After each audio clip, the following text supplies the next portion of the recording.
Assalamu alaikum. Welcome to Supply Chain Talks. Today we are going to talk about direct materials and indirect materials. What is a direct material? Direct material is any material that becomes part of the final product. The final product can be a physical product or a service product. So from a financial perspective, a direct material are those materials where the cost can be completely charged to the product. Example for direct materials are basically very simple. It constitutes the raw materials and the packing materials that are used to manufacture a product, or the materials which go into the delivery of a certain service.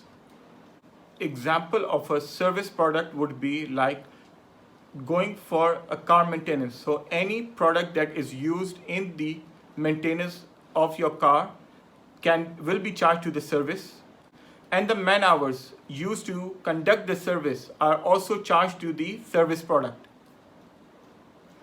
On the other hand, indirect material are all the other materials that are used to support the operations or the organization.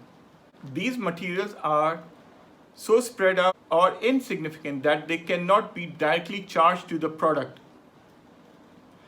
So they are usually charged to the cost center.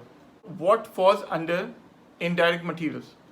From an operation point of view, the MROs, maintenance, repair and operating supplies, would fall under the indirect material. Equipment and the machinery used in the factory falls under the indirect material. From an organization perspective, the marketing items, the stationery, the office furniture, everything else which support the business operations or the manufacturing operations falls under the indirect materials. So if you have any questions regarding this topic, feel free to leave your queries or comment in the comment section below. Thank you.